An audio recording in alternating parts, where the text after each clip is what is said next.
Hello everyone, welcome.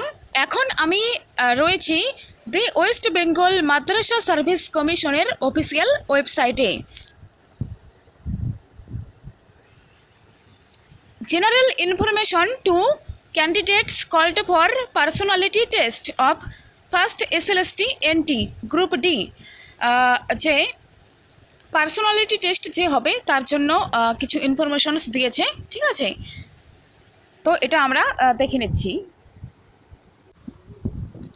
তো দেখো, ইতিমধ্যে পার্সোনালিটি টেস্ট কিন্তু শুরু হয়েছে। ঠিক আছে, 18 থেকে 21 তারিখ, অর্থাৎ আজকেও আছে, আর নেক্সট অর্থাৎ 23 থেকে 28 তারিখও হবে। ঠিক আছে, দুটি হাফসে হবে। ওকে, তো এখানে লেখা রয়েছে personality test to be held from 18/9/2024, অর্থাৎ 18 থেকে 21। ঠিক আছে, তারপর 23 থেকে 28 বললাম।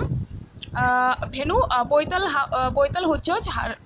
হজ হাউস, 26B দিলখুশা স্ট্রিট, পার্কে সার্কাস, কলকাতা। ঠিক আছে, তো প্রথম হাফের যে পার্সোনালিটি টেস্ট সেটি হবে 10:30 AM থেকে 1:30 PM অ্যাপ্রক্স পর্যন্ত।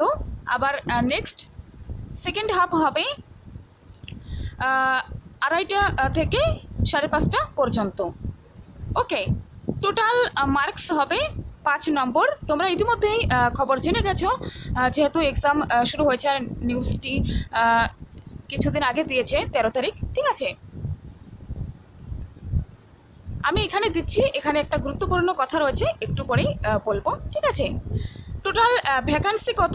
ভ্যাকান্সি 1/1/2011 অনুযায়ী 297টি ভ্যাকান্সি। ওকে, আর total number of candidates called for personality test, অর্থাৎ পার্সোনালিটি টেস্ট দেওয়ার জন্য কতজন ক্যান্ডিডেটকে ডাকা হয়েছে, এখানে হবে 3233 জন, অর্থাৎ 3233 জনকে ডাকা হয়েছে।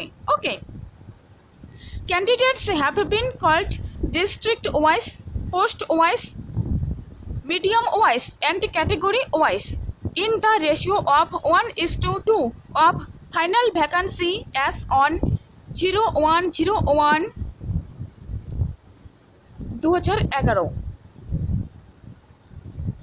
provided that all candidates obtaining marks equal to marks obtained by last candidate have been called for personality test. Okay, তো সবার পার্সোনালিটি টেস্ট নেওয়া হবে। তারপর নেক্সট বলা হয়েছে there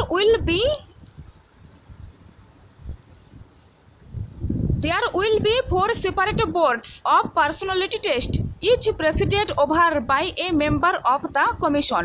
ঠিক আছে, next each personality test board will consist of 3 members, 3 জন করে থাকবেন। নেক্সট রয়েছে mobile phones or any electronic gadget, smart watches, Bluetooth device, etc. capable of being used as communication device or recording device is strictly prohibited in the personality test waiting hall and personality test rooms, অর্থাৎ personality test দিতে গিয়ে যেখানে waiting হল থাকবে, যেখানে সবাই বসে থাকবে আর কি, সেখানে মোবাইল ফোন সমেত ইলেকট্রনিক সমস্ত গ্যাজেট একদম নিষিদ্ধ। ঠিক আছে, তারপর যেখানে ইন্টারভিউ দিতে যাবে অর্থাৎ পার্সোনালিটি টেস্ট রুমে, সেখানেও নিষিদ্ধ। আর বলা রয়েছে if any candidate is found to use mobile phone or any electronic gadget capable of being used as communication device or recording device, his or her candidature will be cancelled. যদি কোনো পরীক্ষার্থীর কাছে এরকম কিছু মোবাইল ফোনের সাথে অন্যান্য electronic device পাওয়া যায়, তাহলে তার ইলেকট্রনিক গ্যাজেট পাওয়া গেলে তাহলে তার যে পরীক্ষা সেটি বাতিল হবে। ঠিক আছে, নেক্সট একটা গুরুত্বপূর্ণ বিষয়, in case any candidate called for personality test is unable to attend personality test on scheduled date and time due to any medical emergency, he/she will be called for personality test on 30/9/2024, অর্থাৎ যদি কোনো candidate কোনো medical emergency, শারীরিক অসুবিধা, শারীরিক অসুস্থতার জন্য নির্ধারিত দিনে পার্সোনালিটি টেস্টে উপস্থিত না হতে পারেন, ঠিক আছে, পার্সোনালিটি টেস্ট দিতে যেতে না পারেন, তাহলে তার জন্য একটা ডেট দেওয়া রয়েছে 30/9/2024 তাদের সেই টেস্ট হবে। Okay, provided that information to that effect in writing hard copy with proper reason along with documents is submitted to the Secretary, West Bengal Madrasa Service Commission at the personality test venue at Boital Hajj House, 26B Dilkhusha Street, Park Circus, Kolkata, এত নম্বর রয়েছে, ঠিক আছে, within 28/09/2024 অর্থাৎ by 5:30 PM। অর্থাৎ যদি কোনো candidate আপনারা পরীক্ষা দিতে না পারেন নির্দিষ্ট সময়ের মধ্যে, ডেট যে দিয়েছে কমিশন, তো বিচলিত হওয়ার কোনো কারণ নেই।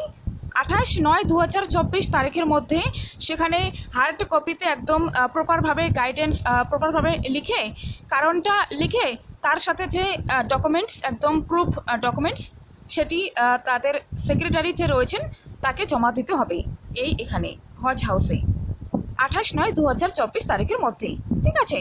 আর তাদের টেস্টটা নেওয়া হবে 30/9/2024, ঠিক আছে। এটা যারা শারীরিক অসুস্থতার কারণে 23 থেকে 28 তারিখের মধ্যে পরীক্ষা দিতে পারবে না, উপস্থিত হতে পারবে না, তাদের জন্য। আর যারা উপস্থিত হতে পারবে তাদের তো কোনো অসুবিধে নেই, ঠিক আছে, এটাই আর কি। তো আগামী পরীক্ষার জন্য অনেক অনেক শুভকামনা রইল। সবাই সাকসেসফুল হন, ইন্টারভিউ খুব ভালো হোক এবং সাকসেসফুল হন, এটাই কামনা করি। তো নিজের খেয়াল রাখুন, ভালো থাকুন, সুস্থ থাকুন। দেখা হচ্ছে নেক্সট ভিডিওয়ে। Take care.